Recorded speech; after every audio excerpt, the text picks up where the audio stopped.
Hola, ¿qué tal amigos? ¿Cómo están? Sean bienvenidos a una emisión especial de Pamboleros, el fútbol desde todos los ángulos. Soy Juan Romero y seguimos aquí con estas ediciones de cuarentena tratando de aprovechar de la mejor manera posible el encierro. El día de hoy con un invitado de superlujo está con nosotros nada más y nada menos que Emanuel El Tito Villa, al cual le agradecemos enormemente que se haya tomado unos minutos para hablar de fútbol con nosotros y al cual le mandamos un enorme abrazo. ¿Cómo estás, Emanuel? Buenas tardes. Señores, ¿cómo están? Juan, Fernando, Ivancito, Diego, un placer acompañarlos en esta tardecita y bueno, para platicar un poquito, ¿no? El encierro hace mal, hasta ganas de platicar le dan a uno a veces ya estando tan encerrado. Totalmente de acuerdo. ¿Cómo estás, José Iván Ruiz? ¿Cómo están todos? Muchísimas gracias de nueva cuenta, Pamboleros, siendo referente en esto de las pláticas. Y tenemos ahora al Tito, que yo creo que si hay una referencia del gol en los últimos años es Emanuel Villa, un hombre que en el área era un killer. No había alguien como él, además con experiencia europea, líder. Y de verdad, a mí me da muchísimo gusto saludarlo y tenerlo porque es un placer para nosotros. Muchas gracias, muchos elogios, Iván, para arrancar, ¿eh? No me lleves tan arriba que igual no me lo creo, pero muchas gracias, Iván.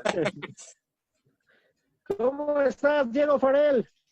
¿Qué tal, amigos de Pamboleros? Pues de verdad un gusto volver a estar aquí con ustedes. Fíjate, Manuel, que te recuerdo yo con la playera de Pumas.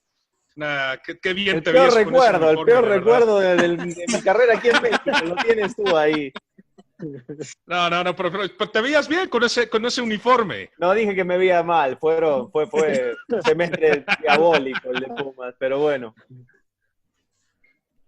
¿Y cómo estás, Fernando Rodríguez?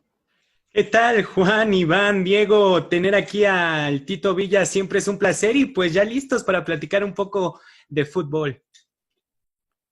Sí, sin duda. Y bueno, pues vamos a comenzar la charla con Emanuel El Tito Villa. Yo quisiera comenzar preguntándote, Tito, ¿te costó trabajo el fútbol mexicano al llegar al Atlas? Porque, bueno, venías de Rosario Central, donde te había ido muy bien. Y ojo que luego muchos jugadores cuando llegan aquí a México dicen, es que me costó trabajo la adaptación, el club es una cultura nueva y obviamente parece que son más pretextos que otra cosa. No sé, en tu caso, yo no sentí que tuvieras este inconveniente, al contrario, desde el primer momento empezaste a rendir, pero ¿a ti te costó trabajo esta adaptación al fútbol mexicano? No, en absoluto. Tal vez en aquel momento cuando yo llegué, estamos hablando de diciembre del 2005 para arrancar el año futbolístico 2006, ¿no? Era clausura 2006 cuando yo empecé a jugar con los Zorros del Atlas. En ese momento lo difícil era entrar a México, era llegar a la Liga Mexicana.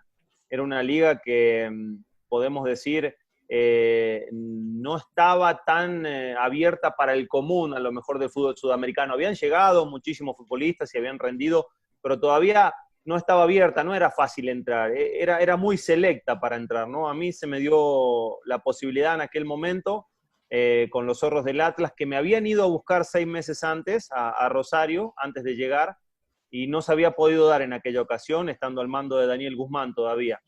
Y 6 meses después habíamos hecho una buena Copa Sudamericana, volvieron ahí por mí otra vez, y tuve la suerte de llegar al Atlas. Y me encontré con un fútbol sumamente competitivo, sumamente físico, un fútbol en el cual había que prepararse muy bien para competir. Obviamente fui experimentando, ¿no?, el tema de la altura, porque en Argentina no lo tenemos, y te vas adaptando, o sea, algunos se han adaptado a otros futbolistas incluso de mucho mayor nivel que el mío, o de mucho mayor jerarquía, o de mucho mayor cartel que han llegado, y les ha costado.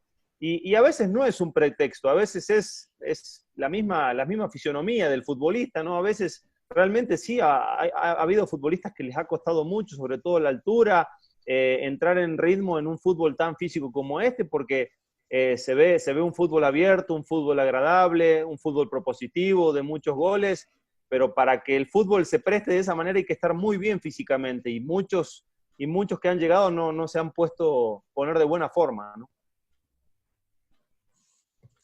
Claro.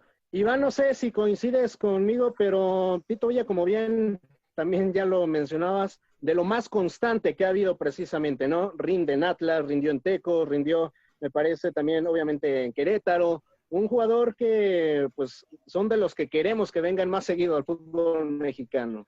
No olvidar Cruz Azul también, porque Cruz Azul fue también una parte importante de la carrera del Tito. Y yo también quiero preguntarle, sobre todo, ¿qué pasa cuando llega un jugador como tú, como delantero?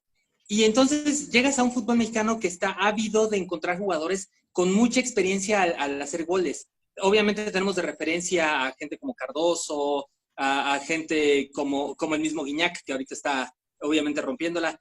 Pero tú como extranjero, ¿qué es lo que le pesa al jugador extranjero cuando llega aquí y empieza a ver las exigencias del fútbol mexicano?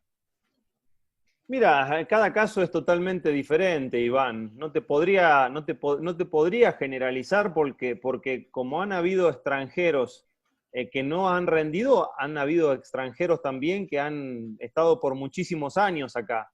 Me nombraste a Cardoso y a Guiñac, te fuiste a la elite que ha llegado desde el extranjero, y tipos que para mí son de los máximos o de los delanteros históricos que puede llegar a tener esta liga, obviamente con muchas otras figuras en esa posición, ¿no? Pero, digamos, hay una parte, como bien lo dices, hay una parte de adaptación, hay una parte también que tiene mucho que ver al equipo que llegas, cómo está armado el equipo, si se adapta el jugador a la ideología o a la parte táctica del entrenador donde llega. Son muchos los condicionantes, no es solamente la parte física. Y tenemos que ser conscientes y saber también de que en los últimos años se abrió mucho el mercado. Entonces, ya la llegada del extranjero me pareció excesiva. Ya se rompió la regla en aquel momento que cuando yo llegué eran 5. Entonces, de alguna manera, tenías que ser un poco más selecto. Ahorita ya llegó a 10, llegó a 12. Entonces, pues ya tienes, como diciendo, tienes para poder errar. O sea, tienes 7, 8 para poder pegar en un equipo y a lo mejor, pues 3 o 4, a lo mejor no del nivel para ser a lo mejor titular, pero llenas la banca o tienes a lo mejor recambio importante. Pero es también ahí donde empieza a perder la otra parte, ¿no? Donde empieza a perder el futbolista mexicano, el joven sobre todo, que es el que siempre está ávido de oportunidad, y es ahí donde, bueno, empiezas también a hacer el desglose y ya por ende te da más, son más los que terminan fracasando que los que terminan triunfando, ¿no? Sí. Diego, no sé igual si coincidas conmigo, pero el Tito, un rematador implacable dentro del área, ¿no? Claro, de hecho, yo recuerdo muchos goles con Cruz Azul de cabeza estupendos, también en cualquier momento en los centros era peligroso, un killer que sabía meterse muy bien, descubrirse, quitándose la marca encima, y creo que también te ayuda mucho lo que es el fútbol inglés, ¿no, Emanuel? ¿Por qué? Porque el fútbol inglés lo que te mantiene es un nivel, aumenta tu nivel y aparte de todo te mantiene un nivel futbolístico de base del toque de pelota y saberte descubrir con marca de un hombre encima. Sí, por supuesto que el fútbol inglés es un antes y un después, ¿no? La Liga Premier, después me tocó estar un año en Championship, es un fútbol totalmente físico. Pero yo desde el día 1, cuando llegué al equipo de Atlas, en mi primera temporada me fue muy bien, terminé a un gol del título de goleo, que quedó creo que Cabañas en ese entonces y Abreu, quedé 1 por debajo de ellos, y yo notaba que estando bien físicamente, y no hablo solamente al hecho de poder estar bien corriendo, aguantando los 90, sino a estar fuerte, empezaba a sentir que podía hacer diferencia. Y yo venía ya de Argentina apegando, te hablo de lo que a mí me funcionó, ¿no? Apegándome muchísimo al gimnasio. Entonces empecé a sentir de que realmente empezaba a sacar ventaja de alguna manera en mis primeras temporadas en Atlas y en Tecos, y cuando me voy al fútbol inglés y literalmente me aumentan 10 kilos, casi todo de masa, para poder competir allá, porque yo era un enano en Inglaterra, con un 80 que mido, era de los bajitos. Entonces, para poder competir había que estar más fuerte todavía. Entonces, bueno, entre nutrición, suplementos, mucho trabajo, me pusieron un tanquecito, podemos decir, ¿no? Para el fútbol inglés. Y competía de esa manera. Creo que lo hice bien en mi primera temporada en la Premier, hice varios goles, bajando la Championship también competimos muy bien. En Copa nos fue mucho mejor, llegando a semifinales con Manchester United. Y en la Liga no, la Championship no fue la Championship esperada y por eso el equipo también terminó cesando en su momento al manager que a mí me había llevado.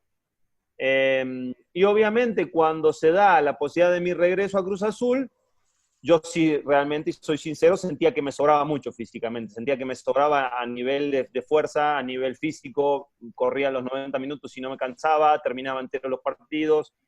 Y bueno, da la casualidad de que en ese torneo en donde uno ve, nota esa diferencia, viene la parte conjunta también, que me toca ser campeón de goleo, teniendo una gran temporada y habiendo llegado a la final, que bueno, fue por ahí la frutillita que nos faltó, ¿no? Para decorar el postre.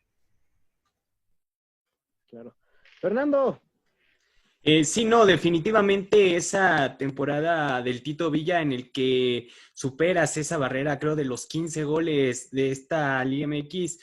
Para ti, ¿cuáles son esas características que debe tener, en tu caso, el delantero que juega en el fútbol mexicano para poder ser productivo? Porque al final de cuentas vemos que los números no siempre son los más altos en 17 jornadas que se juegan, esta parte física, mental. ¿Lo comentabas con otros compañeros de otros equipos, esta situación, por lo menos lo que a ti te sirvió? Yo te vuelvo a insistir.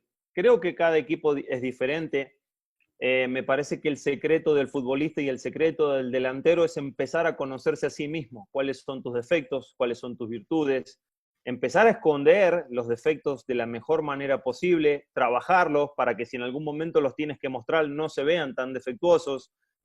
Y lo que tienes ya nato, de talento natural, explotarlo. O sea, lo mío era, yo tenía un brinco muy importante, me parece que de juego aéreo iba muy bien, y cuando yo iba a competir con alguien más, me sentía fuerte. Entonces, yo sabía que mi ADN era eso, mi ADN era pegarme al defensa, estar cerca, obviamente alejarme un poquito al momento de que venían los centros, porque una vez que yo brincaba era difícil que estando yo en el aire ya el defensa me pudiera ganar. Entonces me empecé a conocer y trataba de ver cuáles eran las probabilidades conforme a mis potenciales, sobre todo dentro del área, porque yo sí era un delantero totalmente dependiente. Ahora la parte problemática viene también con tus compañeros, ¿no?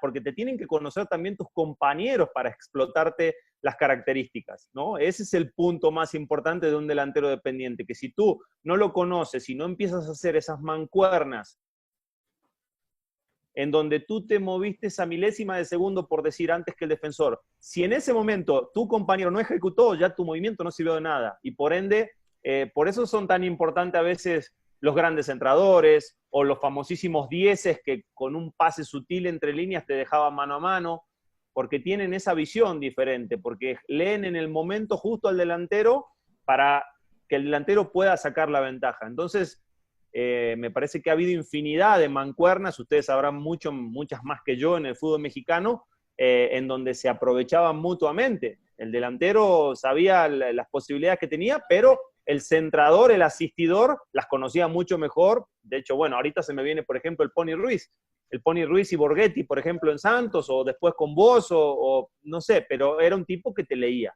¿no? A mí me pasó con el Jimmy Lozano en mi etapa de Cruz Azul, después me pasó con el Chaco, con el mismo Rogelio Chávez, después llegué a Querétaro y lo tuve a Ronaldinho, lo tuve a Ciña, tipos que te sabían leer. Entonces, es ahí donde uno saca ventaja, porque donde no tienes gente que te lea el momento justo, se complica muchísimo más para un delantero. Oye, Tito, a ti en México te tocó vivir varios de los partidos más pasionales que hay aquí en la liga. Te tocó el Atlas Chivas, Tigres Monterrey, Pumas América, Cruz Azul América. Para ti, ¿cuál fue el partido que más disfrutaste de todos estos? Porque siempre están que uno es más pasional que el otro, pero ¿tú cuál disfrutaste más?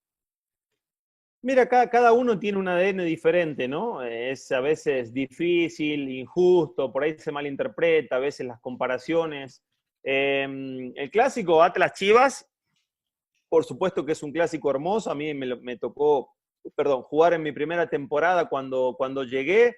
Tuve suerte de hacer 2 goles en ese partido, ganamos 3-1 ante unas Chivas poderosas, importantes, y es un clásico que la gente lo disfrutaba mucho, ¿no? Sobre todo porque Atlas no era un equipo de los denominados que estaban continuamente en la fiesta grande, ¿no? Y de hecho cuando yo llegué, la idea era salvar al equipo del descenso. Entonces era, por decir, el partido de la temporada, ¿no? El partido a ganar, lo que significaba para la gente.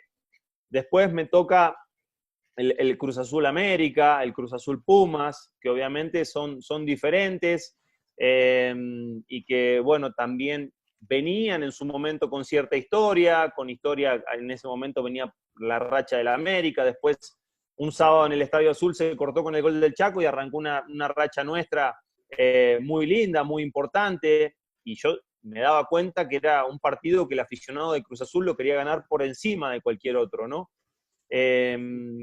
Y después, a nivel pasional, cómo lo vive la gente, también porque es un todo, ¿no? Porque la gente regia es diferente, es así, la misma ciudad, se vive, se respira fútbol todo el día, la gente es muy pasional, y a nivel pasional se vive diferente en el norte, obviamente porque es la ciudad y está dividida en dos, y tú sabes, ¿no? De lunes a lunes la joda, la carrilla con el vecino, con los amigos, y la carnita asada, y las apuestas, o sea, en el buen sentido, pero se vive de manera diferente en el norte ese tipo de eventos, pero bueno, es un clásico muy local, me explico, muy, muy pasional, muy bonito, muy lindo, con mucha fiebre futbolera, pero local. De acuerdo. Iván, pocos jugadores, ¿no? Me parece que tienen la fortuna de vivir tantos partidos como los que acaba de mencionar Tito, ¿no? No, nada más eso. Yo creo que estar en equipos tan históricos como Atlas, como Cruz Azul, como Tigres, como Pumas en su momento. Pero lo que yo quería preguntarle a Tito, sobre todo en el tema de Atlas y Cruz Azul, que son equipos que tienen esa carga de no tener muchos títulos y de cargar con muchos años sin poder levantar una copa. ¿Cómo se siente en el vestidor ese tipo de presión? ¿Cómo logras salir día a día tratando de convencer a los aficionados de que se puede hacer algo más en su momento? ¿Me dijiste el primero, Iván? ¿Atlas y Cruz Azul me dijiste? Sí. Ok, a ver, te hablo del primero. Atlas, de lo que a mí me tocó vivir cuando yo llegué, eran momentos de reconstrucción en la institución, por decir, ¿no? Eran momentos de empezar a poner ladrillo tras ladrillo y empezar junto con una generación de muchos jóvenes, en este momento te puedo decir Guardado iniciando sus primeros pasos, Juan Carlos Medina, el Topo Valenzuela, el Tripa Pérez, algunos extranjeros, teníamos a Fabricio Fuentes en su momento, estaba César Gradito, y bueno, en ofensiva siempre me acompañaban diferentes futbolistas, pero era un equipo en construcción, ¿sí? Un equipo con muchos canteranos, con gente que pintaba muy bien a futuro. Bueno, me acuerdo también de Hugo Ayala, el Pechu Torres Nilos, que eran muy jovencitos en aquel momento.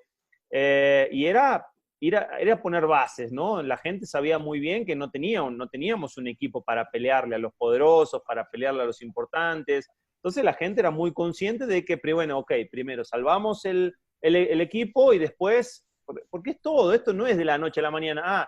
Venimos sin calificar 6 meses o 6 años o 12 años, o venimos de una sequía en ese momento. Yo creo que llevaban 51 años cuando yo llegué sin ser campeón Atlas. Entonces, no es porque llegan 1 o 2, por ahí se da, porque también se da.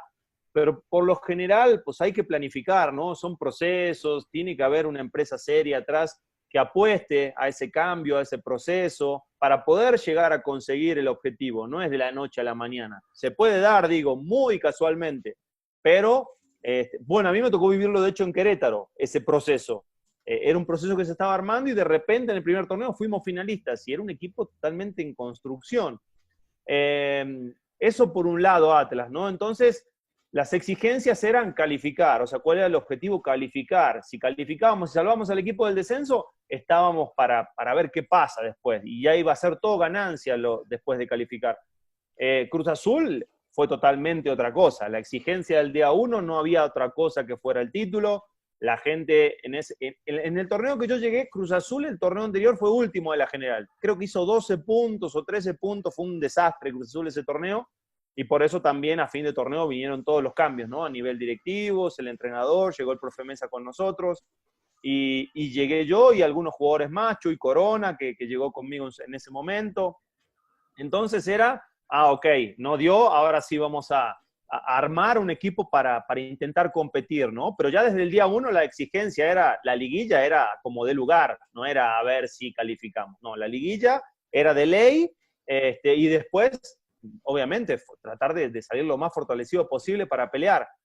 Y se dio de alguna manera, digo, después uno siempre se queda con el resultado final, no se consiguió el objetivo, pero se estuvo muy cerca. Lo que yo digo desde Cruz Azul es que sí, por supuesto que el título es lo que importa. Títulos se consiguieron de Copa, de Conca Champions, bueno, ahora estos nuevos torneos binacionales que también acaba de conseguir, pero falta la liga, ¿no? Entonces Cruz Azul sigue siendo un desastre porque no consigue la liga. Yo creo que se han ido puestos cimientos en Cruz Azul, el plantel cada vez lo han vuelto más competitivo. Sí creo que tal vez en ciertos momentos no han cuidado a jugadores que fueron muy importantes, muy relevantes, y hubieran apostado a la continuidad de esos futbolistas. Y es ahí donde a veces se empieza a truncar los caminos o la carrera de Cruz Azul, porque venía muy bien, de repente tuvo 5 torneos sin calificar, y otra vez repuntó y fue finalista, y perdió una final otra vez ahí sobre la hora. Pero la exigencia es diferente, la afición te exige diferente. La directiva, la planificación, el entrenador, todos están con el chip de ser campeón, porque no sirve otra cosa. Y si tú llegas a la institución y vas pensando, a ver qué hacemos, no. O sea, el punto es llegar a ser campeón. Yo cuando llegué a mí me preguntaban, me acuerdo patente, me preguntaban en el aeropuerto, no, pues, ¿y a qué llegas? ¿Y cómo ves? Y primero, llego a hacer goles, porque me traen de Inglaterra para hacer goles, y si no los hago, me van a correr a los 6 meses. O sea, tengo que hacer goles, o llego para eso, no le puedo mentir a la gente. Después, si ya no compaginé con mis compañeros dentro de la cancha, o no nos entendíamos con el entrenador y no podía concretar, pues pasó como pasó con tantos delanteros que después o antes estuvieron y como llegaban se iban también. Entonces, un reto era ese, personal, hay que responder en ofensivo. Y el segundo era, todos venimos a ser campeones acá. Porque ahí sí, a mí, por ejemplo, yo creo que la asesoría tal vez, o a lo mejor lo que puede palpar el futbolista que llega de afuera, que no tiene la historia fresca y llega a decir, no, pues yo no puedo cargar con la historia y vamos a ver qué sucede. No, a ver, tienes que saber a dónde llegas, tienes que saber la urgencia de lo que te van a exigir dentro de la cancha, tienes que saber a la institución que estás llegando, cuáles son los objetivos. No puedes llegar a decir, no, yo no voy a cargar con la historia. No, sí, vas a cargar con la historia porque los años sin títulos ahí están. Entonces me parece que cuando pones el chip de entrada en ese modo, para mí la tendencia es mucho mejor que cuando llegas a ver, yo no me hago cargo, voy de acá para adelante, es respetable, es válida también, pero me parece que necesitarían los futbolistas con esta urgencia que tiene Cruz Azul de tener títulos, me parece de ser más conscientes en ese aspecto o de estar más informados al momento de llegar. Diego, retomando un poquito lo que dice Manuel, él estuvo en equipos con mucha presión y a pesar de todo eso, a él eso no se le notaba, demostraba dentro del terreno de juego su valía, anotando varios goles importantes. Principalmente cuando eres un killer y eres un 9 que está metiendo goles a todo momento, tienes que saber que siempre va a haber presión en cualquier equipo. Tú cuando llegas a Cruz Azul lo notas, Emanuel, y me imagino que esa presión al momento en que entras a la Noria se siente en todo momento, y no solo tú, me imagino que también todos los refuerzos que llegaron en ese momento.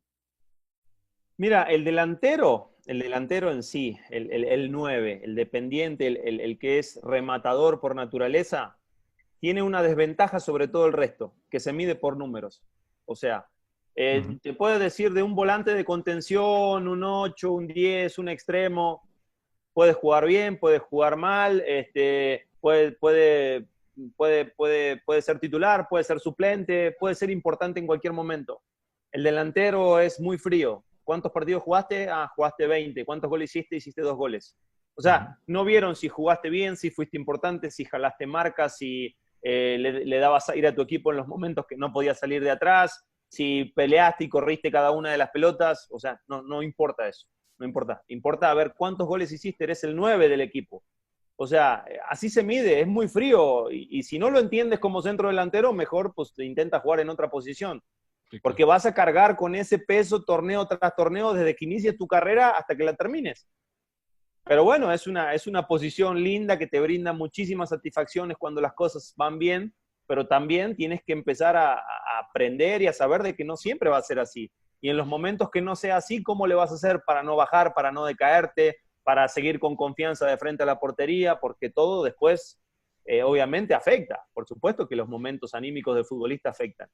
Entonces, eso es lo que hay que hacerle entender al centro delantero, ¿no? Como a cada uno en su posición, hay que hacerle entender diferentes roles. Como al portero también, que pues el portero te equivocas, hermanito, y la vas a buscar. O sea, es una posición muy cruda también. No, claro. A lo mejor, pero el delantero se mide así, lamentablemente se mide así. Y como tiene esas cosas malas, también te digo, si las cosas van bien, pues yo creo que a todo mundo le gusta hacer goles, y el delantero es por lo general el que más hace. Entonces es, por decir, el que más tiene ese sentimiento que no pueden tener a lo mejor tan seguido, no sé, los mediocampistas o los defensas. Oye, mi estimado Juan, nada más rapidísimo, ¿qué anécdota recuerdas de este Cruz Azul, Manuel? ¿Qué palabras recuerdas del técnico? ¿Algo que te haya dejado de enseñanza en tu carrera? Sin duda fueron los 3 años en donde más me desarrollé como futbolista, como persona, porque teníamos a un entrenador que no solamente priorizaba el funcionamiento del equipo y que el equipo sea una máquina literal dentro de la cancha, sino se preocupaba por todos y cada uno de nosotros, a nivel personal, por nuestras familias, en la vida, nos aconsejaba, nos daba muchísimos tips para la vida en sí, para tratar de que a lo mejor cosas que venían por delante las supiéramos resolver. Entonces, aprendes mucho de una persona como el profesor Enrique Mesa, ¿no? Y a nivel futbolístico tiene un panorama muy claro de lo que él, de su filosofía de juego, de su ideología, y me parece que es muy simple para todos y cada uno de los futbolistas. Entonces, sin duda fueron los 3 años de desarrollo completo, podemos decir, como ser humano y como futbolista. Y también, en mi caso, lo pude palpar con números, ¿no? Un poquito arriba del 0.5 gol por partido, para un delantero es totalmente rentable, y te digo, fueron 66 goles en 120 y tantos juegos. O sea, fue muy buena mi estadía en Cruz Azul, siendo frío, a ver, te estoy poniendo los números nada más, no te estoy diciendo, porque después, sí. Si me dices, sí, no ganaste nada, pues sí, te digo, tienes razón, no gané nada. O sea, no gané nada físico, un trofeo, nada, pero creo que sí me gané el respeto de muchísima gente, y eso para mí es muchísimo más que un trofeo. Sí, sin duda. Fernando. Hablando de este trabajo que refieres, Emanuel, ¿cómo trabajaste tú esta parte psicológica del delantero? Que al final de cuentas, como tú lo mencionas, pues son números, haces goles o no haces goles, el equipo gana o el equipo pierde. ¿Y cómo manejaste también el trato con tus compañeros y con la gente? Porque al final de cuentas, la gente te recuerda con mucho cariño en donde estuviste. En este caso, bueno, Cruz Azul, ni se diga, Querétaro, bueno, ni mencionarlo. ¿Cómo era este trato de Manuel Villa con ellos? Mira, yo siempre he sido un tipo muy, muy sociable. Siempre me he entendido que la afición es la parte más importante de cualquier institución, y siempre he sido muy dado con la gente. Eso a lo mejor a la gente era una parte que a lo mejor le caía bien de mí o le gustaba de mi persona. Con respecto a lo que ofrecía la cancha, no siempre era todo color de rosas. A lo mejor hay veces que no me tocaba anotar, pero yo me considero un futbolista entregado. O sea, entregado, dejo todo lo que tengo, no escatimo en correr, en picar, en luchar, en tratar de darle aire a mi equipo cuando no lo tenía. En ese aspecto siempre fui muy entregado. Entonces, yo creo que la gente lo empezó a ver, por decir de alguna manera. Entonces, al momento que no salían las cosas, pues sabían que había alguien que se partía, o que en mi caso, hablo en particular, que daba su extra o daba todo lo que tenía, que a veces salían las cosas y a veces no. Como delantero te vas formando, o sea, yo no te puedo decir que el delantero de Cruz Azul fue el delantero de Rosario Central. En Rosario Central empezaba un chavo a tener ciertas condiciones y se empezaba a pulir, y después se empezó a pulir aún más cuando llegó a México, se terminó de desarrollar en Inglaterra y ya vino muy maduro de nueva cuenta Cruz Azul. O sea, es un progreso, y ese es el punto, ir progresando como futbolista, porque si tú arrancas y no vas subiendo tu nivel, porque la misma edad te lo tiene que ir dando por la madurez, por la misma competencia, porque te vas haciendo, ¿no? Te vas desarrollando en un deporte. Entonces siempre es bien importante, y por eso siempre se habla de los picos, ¿no? De cuáles son las edades picos en donde el futbolista está pleno, en donde está maduro y en donde está en su mejor estancia física. Y por eso más o menos fue la edad que a mí me tocó en Cruz Azul, ¿no? Obviamente hay muchos futbolistas que la empiezan a vivir desde muy joven, y hay muchos futbolistas que la empiezan a vivir un poco después. Pero el chiste es ir creciendo y no ponerse un tope y darse cuenta de que la carrera es muy corta, que ese es un gran problema aquí en este país. Darse cuenta de que la carrera es muy corta y cuando te diste cuenta se terminó. Y empiezas con el me hubiera gustado esto, me hubiera gustado lo otro, y en el momento que tenías que llegar antes para entrenarte, para ponerte de mejor manera, no, pues llegabas sobre la hora y te tomabas un café y esperabas a que el entrenador llamara, y no hacías tiempo a terminar y ya te bañabas y te ibas en vez de quedarte otra vez o entrenando o mejorando, no sé, si eres medio, si eres defensa. Entonces, son muchas cosas que sí, yo en lo personal la he intentado inculcar en mi estadía como futbolista, pero que sí he notado que hay un área de oportunidad muy importante en ese aspecto, y también por eso cuesta mucho el desarrollo también aquí. Oye, Manuel, retomando un poquito esto que acabas de mencionar, que siempre hay que seguir para adelante, ¿tú tienes dentro de tus planes probar suerte como director técnico? Me acabo de recibir hace 3 semanas. Terminé mi curso en el ENDIT, terminé el módulo 4. Era algo que quería hacer, porque no sé si en algún momento me picará el bichito de dirigir o no, pero lo quería hacer. Es algo que lo tenía en mis planes, lo terminé, gracias a Dios, y ahora sí, a ver si en algún momento me pica realmente el bichito, prepararme aún más de lo que me he estado preparando a lo mejor para tener una oportunidad. Esto es así, es de generaciones, y siempre van a venir generaciones nuevas, gente que se quiera preparar, gente que quiera tener una oportunidad de también poder bajar lo que uno aprendió. Y he tenido muy, muy buenos maestros. Creo que tengo una mezcla de cada uno de ellos, y a lo mejor tengo muchas cosas que ofrecer, pero me siento, la verdad, demasiado joven todavía para estar dirigiendo. Entonces, a lo mejor me espere unos años y me siga preparando y siga inculcando, ¿no? Y siga desarrollándome en esta tan bonita profesión. Tómate tu tiempo, Tito. Iván. No, pues todo lo que ha dicho el Tito creo que ha sido súper valioso. Yo la verdad sé que lo hablamos antes de que empezáramos a grabar, y yo sé que fue la etapa quizá más difícil que tuve en el fútbol mexicano con Pumas. Y la verdad es que yo, bueno, obviamente ya saben que siempre saco los colores, ya que ya ni modo. Entonces, pero creo que... Y los vas a sacar, güey. Los voy a seguir sacando. Pero mi pregunta con Tito, porque más allá de que conocemos ya la historia, la hemos conocido y creo que se ha reproducido durante el paso de los años, pero yo lo que le quiero preguntar de aquella etapa de Pumas es, ¿cómo sobrepasar ese tipo de circunstancias que no están en tus manos? Porque sabemos que lo que pasó tanto contigo como con Martín Romagnoli, como con Jaime Lozano, no fue tanto de sus manos. ¿Cómo hace el jugador profesional para poder, pues quizás superar ese tipo de dificultades que a veces te pone un fútbol, y sobre todo ciertos directivos y ciertos personajes en el fútbol que te encuentras en estos equipos? Mira, yo soy católico, soy muy creyente y siempre Dios ha sido muy importante en mi vida. Yo lo que sí creo en la justicia divina, ¿sí? No le dejo la suerte a la justicia divina. Yo me dedicaba a entrenar. A mí me pagaban para dar lo mejor de mí en cada entrenamiento, en cada partido. Después, las cosas que no estaban al alcance de mi mano, no me podía hacer responsable. Y me parece que es un ADN que me ha ayudado a lo largo de mi carrera, porque a lo mejor mi etapa en Pumas tuvo muchos atenuantes con ciertos compañeros también, pero en ese momento creo que la decisión más inteligente fue apegarme a eso, a lo que me apegué toda mi vida, cuando me tocó estar o cuando no me tocó estar.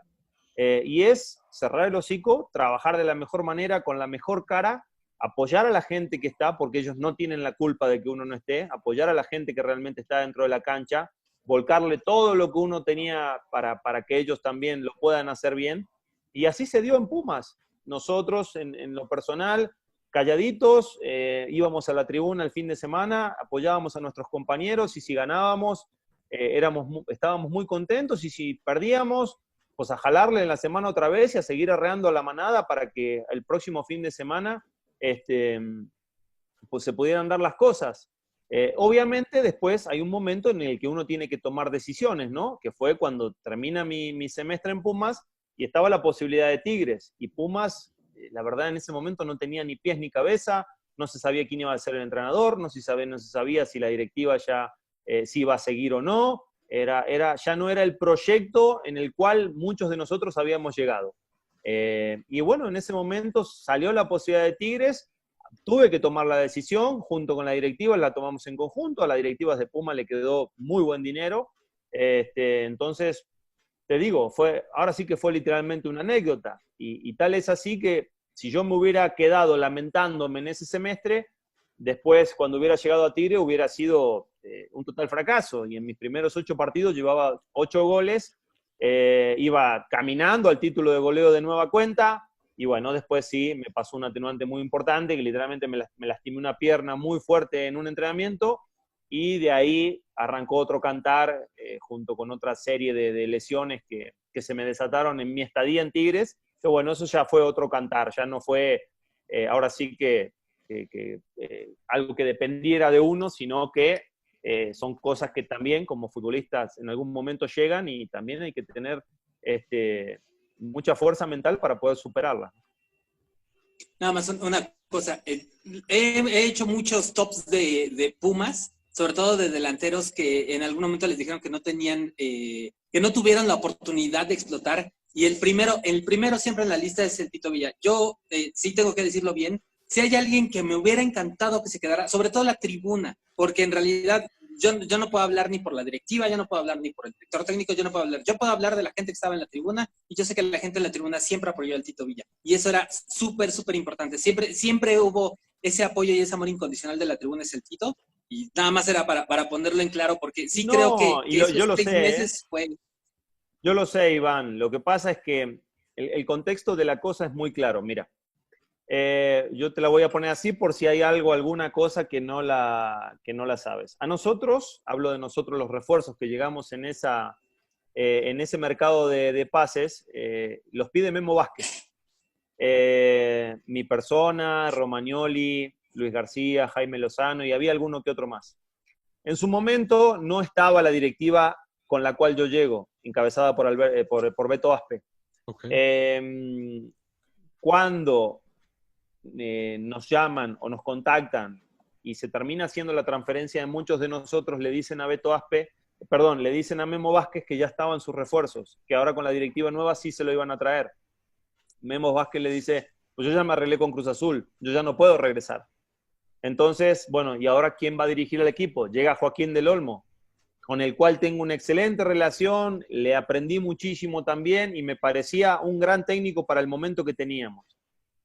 No hubo paciencia, la verdad, fueron 5 o 6 jornadas las que le dieron a Joaquín, los resultados tampoco eran pésimos en ese momento, no me acuerdo si habíamos ganado 2, perdido 2, empatado, o perdido 3 y empatado 1, pero también volvemos a lo mismo, si vamos a empezar a reconstruir, vamos a querer quitar, no quitar, pero empezar a modificar o empezar a combinar la garra Puma con un poquito de buen fútbol, con otros condicionantes que te podían dar los futbolistas que teníamos, pues vamos de menos a más, ¿no? No querramos que en 5 o 6 jornadas ya se note el cambio. Vamos a llevar los procesos.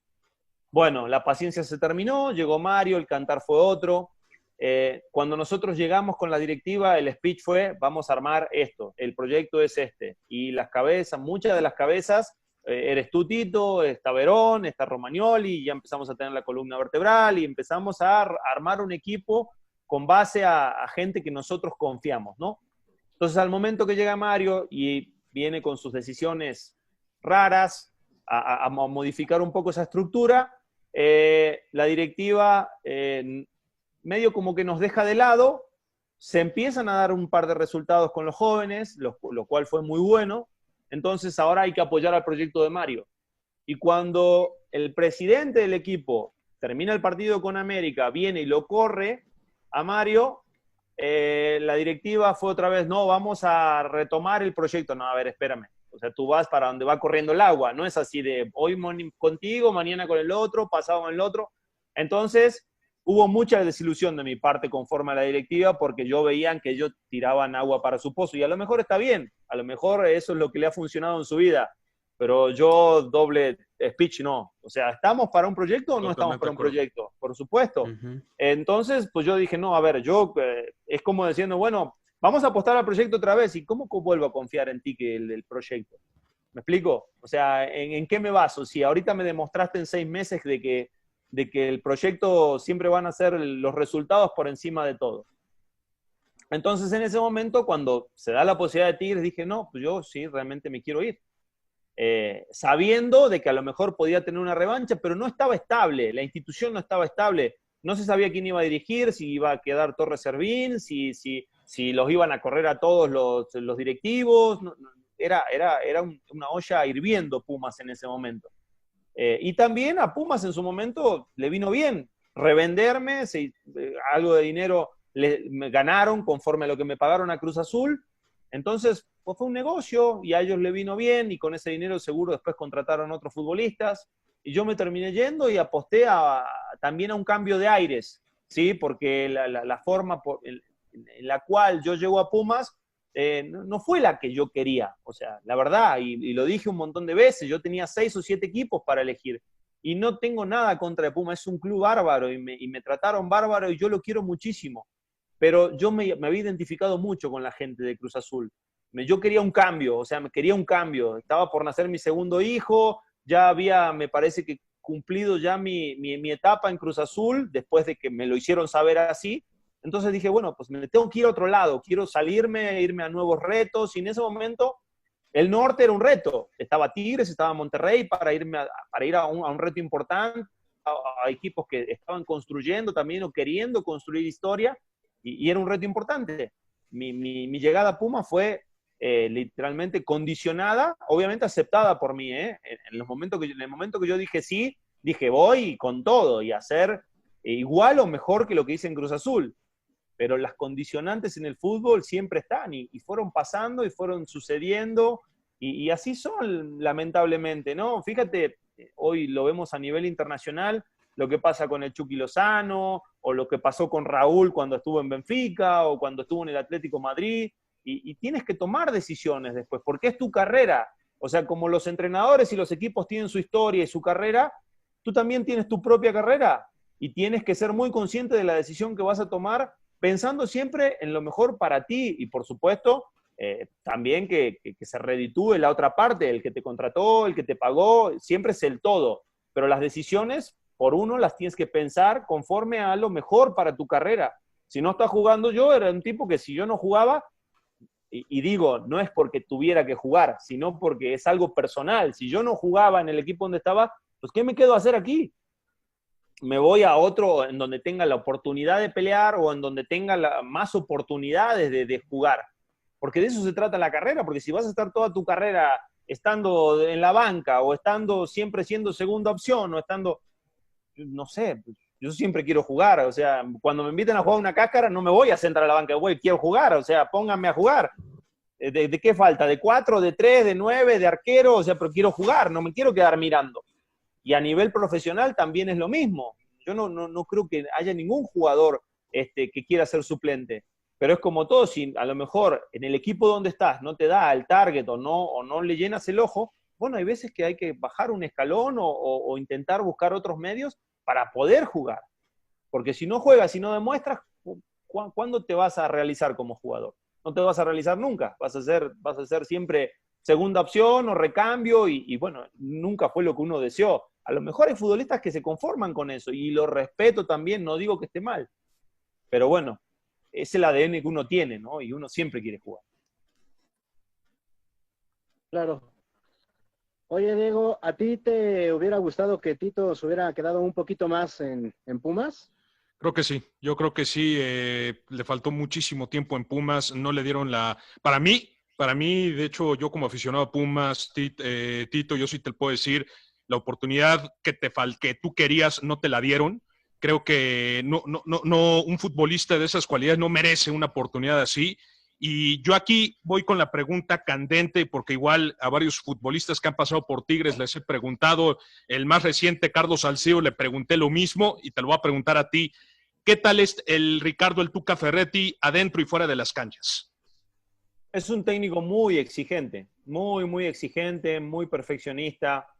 Yo creo que él entiende o interpreta mucho su metodología conforme a exigir todo el tiempo, a estar, a buscar la perfección, a que su equipo sea una máquina, y a veces ese mismo ADN es a veces lo que perjudica, podemos decir, o lo que cansa un poco al futbolista, esa presión constante de darle, pero son formas, son maneras, ¿no? Uh-huh. Y lo hemos visto en muchos futbolistas, digo, es un gran técnico, no estoy diciendo nada, es un técnico muy ganador, yo le he aprendido muchísimo, fuera de la cancha es un tipazo, es un tipo fenomenal, pero él interpreta y maneja muy bien lo que es fuera de la cancha, lo que es dentro de la cancha.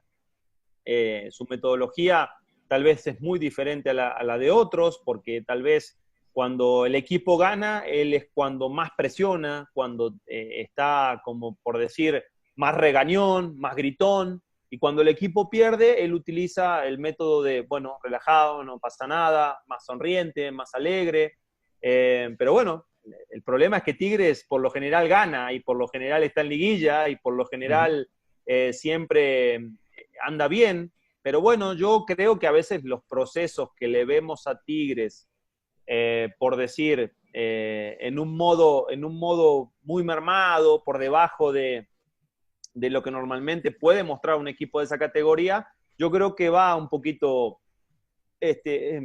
aunado a esta parte, ¿no? que tiene Tuca, y que es real, o sea, es totalmente real, y son formas, y digamos, todas formas tienen su lado bueno y su lado menos bueno, podemos decir, porque no es un lado malo. Pero, ¿qué vamos a decir de una metodología que tiene 20 y tantos años dirigiendo de manera consecutiva, súper exitoso, y como te digo, en muchos futbolistas ha funcionado, en otros tal vez hay gente que no tolera ese tipo de presión y por eso también o no rinde o se termina yendo muy rápido del equipo. Pero hoy porque me preguntas de Tuca, pero te podía decir de cualquier entrenador, ¿no? Conforme a su metodología, pero estamos hablando de Tuca y la de él es esa, es presión constante y exigencia constante, y está bien, porque así pudo generar en Tigres una competitividad plena y un equipo totalmente ganador. Pero bueno, también tiene su lado menos bueno, podemos decir, que es esta parte que sí, el futbolista en cierto momento lo termina irritando, porque también somos personas y porque también no puedes llegar todos los días de feliz cumpleaños, ¿no? A entrenar, y también uno tiene sus problemas en la casa, sí. Y por supuesto que uno a veces también se cansa. Oye, Manuel, tú estabas en ese video que se hizo después viral del entrenamiento donde mandan un centro y el Tuca lo prende de volea, ¿no? ¿Cómo no voy a estar? El centro al Tuca se lo puse yo. Tenía los huevos en la garganta. Y encima estaba de perfil zurdo para centrar. Pero bueno, por ejemplo, él esa tarde estaba fastidioso, ya había llegado al entrenamiento muy fastidioso, nada le parecía, y a diferencia de otros entrenadores, él no tiene la paciencia que tiene un entrenador para explicar bien. La paciencia del Tuca es como lo explica en ese video, él explica de esa manera. Y si te gusta bien, y si no te gusta, pues agarra tus cosas y vete. Entonces, a lo mejor cuando otro entrenador te agarra, te para, y es ahí, es aquí, y este no, este te lo explica de esa manera, y te mienta la madre, y bueno, uno lo conoce, lo aprende a conocer, y también va aceptando, por decir, ese tipo de reglas. Pero bueno, después, como todo, o sea, el chiste es, como te digo, es su metodología, es su manera de entrenar, y particularmente en esa jugada, pues justo me tocaba a mí ponerle el centro, y yo estaba perfil zurdo. Y cuando encima él venía saliendo de una prótesis de cadera, y estaba muy enojado. Y bueno, cuando me dice mueve Villa, yo dije, no más, que le tengo que pegar bien a este, se la tengo que poner en el pie, porque donde erro, imagínate, ya Deportino se estaba mentando la madre a todo, donde fallo yo, digo, se la va a agarrar conmigo, y bueno, que sea lo que Dios quiera. Y me salió un pase perfecto, la prendió bien, pero fue bastante desviada la pelota. Pero ya, con 60 años y una prótesis de cadera hacía 3 meses, ya, ahora sí, como decimos de mala manera, nos meó a todos, pues dijeron 60 años, puta prótesis de cadera, y le pego mejor que ustedes. Y sí, la verdad que le pega muy bien el cabrón, es un experto con eso. Fernando. Definitivamente ahora pasando a otra etapa, Tito Querétaro. ¿Por qué aceptar ese proyecto de Gallos en el que definitivamente es una época del club en el que hay jugadores muy interesantes? Llega Ronaldinho, que prácticamente rompió las expectativas, el paradigma. Estás tú, se forma un gran equipo, los dirige Vucetich, llegan a la final. ¿Cómo se dio ese proceso para ti? ¿Y cómo lo viviste ahora sí, con tus compañeros? Mira, había proyecto, ese era el punto. Había un proyecto, había una oportunidad. Yo, en lo personal, porque venía de épocas difíciles con este tema de la lesión que yo te comentaba en un principio. Ya mi espalda me estaba mermando mucho. Hoy estoy operado yo de mi espalda, después de que me retiré me operé, estuve casi un año para recuperarme. La tenía muy lastimada y me mermaba mucho. Me mermaba mucho sobre todo la metodología de Tuca. No hablo de la parte que estábamos hablando recién, sino de la manera de entrenar, a veces mucho tiempo de trabajo, mucha carga, y me molestaba mucho, la verdad, en ese momento me mermaba mucho físicamente. Cuando se da la posibilidad de Querétaro, yo lo conocía muy bien a Arturo Villanueva, había compartido muchos años en la marca Puma, y él era el presidente en ese momento de la institución, venía llegando con el grupo Imagen, y la idea era de armar un plantel competitivo para empezar a competir, ¿no? Llegué de la mano de Nacho Ambriz también, un gran entrenador, con una metodología muy agradable, con un sentido del fútbol que hoy, bueno, lo muestra y lo redemuestra cada 8 días con el equipo de León.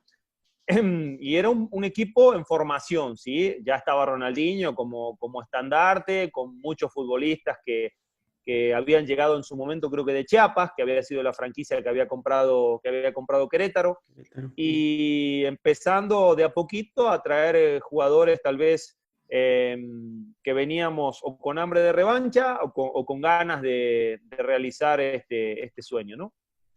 Y es ahí donde pues yo iba a salir de Tigres de alguna manera, porque a mí el presidente me había avisado que estaba transferible, y no lo dudé, me vine un año a préstamo, Tigres me presta en ese momento, yo me vengo un año para acá, y la verdad se da todo muy rápido, porque ni bien llego, a pesar de que los primeros partidos fueron difíciles, a Nacho lo terminan cesando, y después llega Buse y ganamos 7 de 9, de los últimos 9 que en ese torneo fue en el Clausura 2015.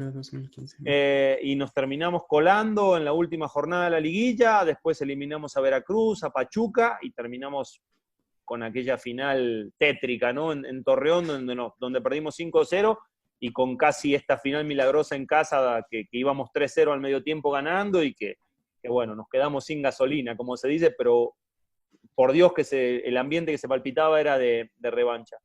Y ese fue mi primer torneo aquí, digamos, llegando a la final. Al torneo que viene, al torneo siguiente, competimos con Conca Champions, volvimos a competir en Liga. Yo en Liga me tocó ser campeón de goleo. En Conca Champions competimos, llegamos, no me acuerdo si fue hasta semifinales con Tigres o cuartos de final. También me tocó ser campeón de goleo en Conca Champions. O sea, otra vez me estaba empezando a sentir bien, a poner bien físicamente, y con un equipo tal vez de mucha menor jerarquía que lo que teníamos en Tigres, Vucetich nos hacía competir muy bien. Tal es así que, bueno, llegó la Copa, la primera Copa, el primer título para la institución en Primera División, el título que le ganamos a Chivas, y después lo refrendamos en la Supercopa con América, ganándosela en Estados Unidos. Y son dos títulos muy importantes para un equipo que tiene ya cerca de 70 años de historia, y que te digo, fue una muy linda aventura Querétaro. Bueno, después yo ya sobre el final de mi época en Querétaro, ya si la espalda no me dejaba, la cirugía la tenía cada vez más cerca, y obviamente los años me empezaban a pesar también. Entonces fue un cúmulo de cosas que me hicieron decidir el retiro para la operación de manera urgente, y nada, conforme a eso, disfrutar mi último semestre, que lo terminé haciendo en Celaya, ¿no? Claro. Oye, Tito, ya estamos casi por terminar, pero no quisiera irme sin antes aprovechar que estás aquí con nosotros, hacerte una pregunta de un tema muy de actualidad, como lo es el caso de Raúl Jiménez, jugador mexicano que está triunfando en la Premier League. Tú jugaste ahí en Inglaterra, tú sabes lo difícil que precisamente es ese nivel.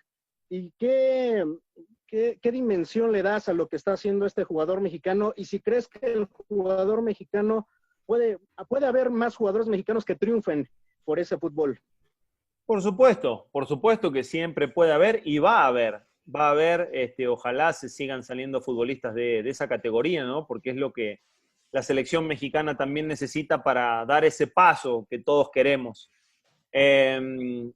A mí Raúl no me extraña lo que está haciendo. La gran diferencia de este Raúl al Raúl que conocimos desde sus inicios es que este Raúl está dulce, tiene gol, porque las condiciones que muestra Raúl como futbolista las pulió, pero son las mismas que le vimos desde que inició. Un tipo que aguanta muy bien la pelota, que maneja muy bien ambos perfiles, es un tipo muy técnico, que se sabe tirar atrás, que sabe ser referencia. A lo mejor lo que le faltó en algún momento fue el gol. Un tipo que a lo mejor era lo que tenía Chicharito. Chicharito tenía mucho gol y a lo mejor no tenía las espectaculares características que tiene Raúl. Esa es la gran diferencia. Por eso te digo que cuando hablas de un 9, tú puedes tener todos los argumentos o los elementos necesarios para mostrarte, pero si el número no da, si el número específico en goles no da, no vas a ser rentable. Hoy estamos viendo a un jugador que tiene muchísimas condiciones físico-atléticas, físico-técnicas, perdón, y además tiene gol. Entonces es un futbolista que da el target de rentabilidad. Entonces, por eso vale lo que vale hoy Raúl Jiménez, por eso se hizo efectiva la cláusula con el Wolverhampton, y por eso también hoy todo el mundo lo mira, lo quiere, lo tiene en el radar, pero también como 9 lo que te puedo decir es que a veces necesitas encontrar un equipo en donde te impulse, que es lo que le pasó a Raúl en Wolverhampton, es lo que me pasó a mí en Cruz Azul, es lo que le pasó, y te puedo ir nombrando a cada uno así. Este Raúl no fue el mismo que vimos en Atlético de Madrid, no fue el mismo que vimos en Benfica. Es una versión similar a la que veíamos en América, pero con más gol. En América era el chavo con grandes condiciones, ¿no? Bueno, Raúl se fue desarrollando, hoy ya es el referente, el número 9 de la selección mexicana. Es Raúl y 10 más en la selección mexicana, de hecho, dicho por su propio entrenador hoy día. Y es un futbolista que se ha ido desarrollando y que hoy ha encontrado en su equipo un sistema ideal donde él potencia mucho sus características, donde se entiende muy bien con sus compañeros de ataque, en una liga que le ha permitido desarrollarse. Entonces, ha encontrado todo. Ahora, eso no te da la pauta de que después se vaya al Madrid y triunfe en el Madrid. O no te da la pauta de que se vaya tal vez a la misma liga, o que se vaya al Liverpool, o que se vaya, no sé, al Manchester y vuelva a triunfar.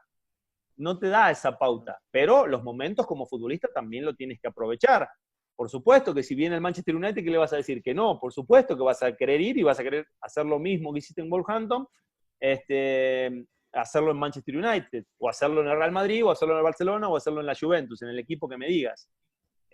Pero hay que ser consciente de que esos momentos son los que hay que aprovechar también para hacer crecer a la carrera de uno. Claro. Por último, Tito, quisiera hacer una breve dinámica contigo, darte una serie de nombres de jugadores, de equipos, y que me digas lo que te venga a la mente, la menor cantidad de palabras posibles, A ver, describiéndolos. si puedo. Tengo que estar lúcido para esta, a ver. Empecemos con Jaime Lozano.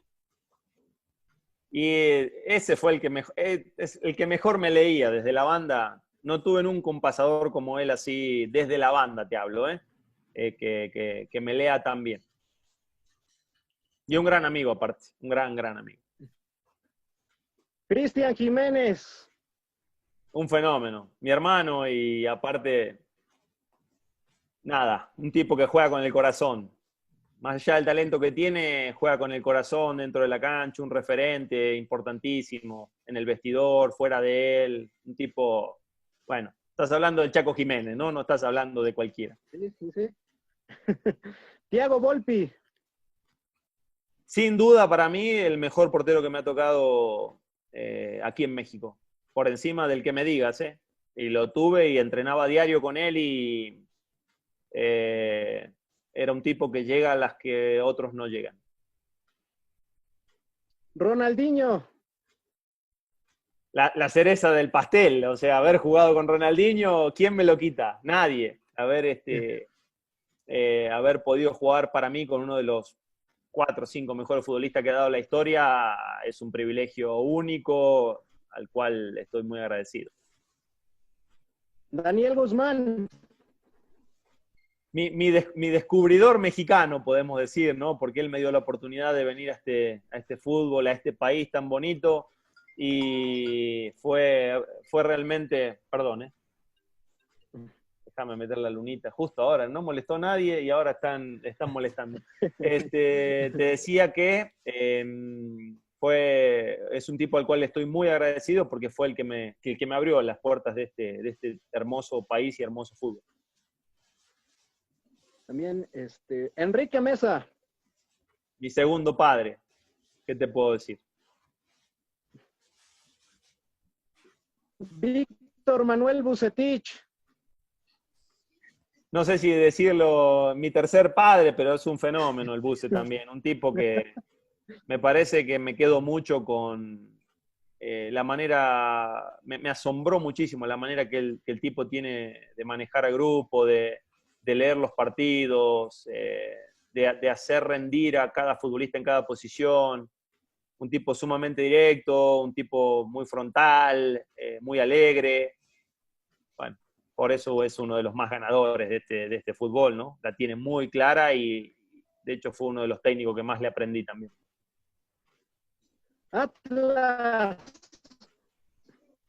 Atlas, ¿cómo lo podemos resumir? A ver. Atlas, lo puedo decir, fue la puerta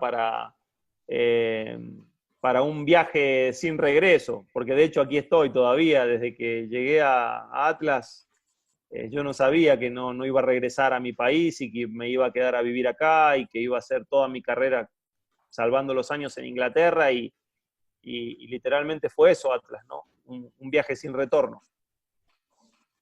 Tecos. Y Teco fue la puerta de salida al sueño europeo, te puedo decir, porque una institución muy, muy bonita también y a mí personalmente junto con César Luis Menotti, que era mi entrenador en ese momento, fueron los que me dieron la oportunidad de realizar mi sueño europeo en una de las ligas más importantes. Cruz Azul. Lo mejor de mi carrera. Y finalmente, Querétaro. Mi casa. Aquí estoy, en Querétaro. Emanuel Tito Villa, muchísimas gracias por haber conversado con nosotros. Fue un verdadero placer para nosotros. No, señores, el placer es mío, no se confundan. Les mando un fuerte abrazo a todos y muchas gracias por estos minutos. Iván Ruiz, muchas gracias. No, muchas gracias a ti, Fer, a ti, Juan, Dieguito, y sobre todo al Tito Villa, que ya al principio ya le di todos los honores que puede ser, y también merece muchos más, porque la verdad es que alguien como él, tan franco, tan directo, pero sobre todo alguien que vimos ser un gran jugador dentro de la cancha y sobre todo fuera, nunca es un desperdicio hablar con él. Muchísimas gracias, Tito. Gracias a ti, Iván. Diego Farel, muchas gracias. Fernando, Juanito, mi estimado José Iván, y bueno, Emanuel, no tengo palabras más que decirte muchas gracias y pues espero que cuando acabe esta pandemia podamos ya ahora sí realizar una entrevista en persona, viéndonos en persona, hermano. Por supuesto, con muchísimo gusto. Ya volveremos a chambear al DF pronto, esperando que también aquí en Querétaro apenas nos acaban de sacar el semáforo en rojo y ojalá también de a poquito lo podamos ver en Ciudad de México y con gusto cuando ande por allá lo hacemos sin problema. Fernando Rodríguez. No, simplemente agradecerte, Juan, Diego, Iván y al Tito Villa, estas charlas que valen mucho la pena. Muchas gracias, Diego. Estuvo con nosotros, un placer para todos. Estuvo con nosotros Emanuel el Tito Villa, el máximo goleador del Querétaro en su historia, ahí se nos andaba pasando decirlo, pero obviamente es un detalle más de la gran carrera que ha tenido este gran delantero en México. Gracias, Tito, te mandamos un abrazo. Un fuerte abrazo, señores. Ha sido un placer. Que estén muy bien y que estén muy bien sus familias también. Un abrazo para todos. Gracias. Gracias. Gracias, Manuel. Gracias.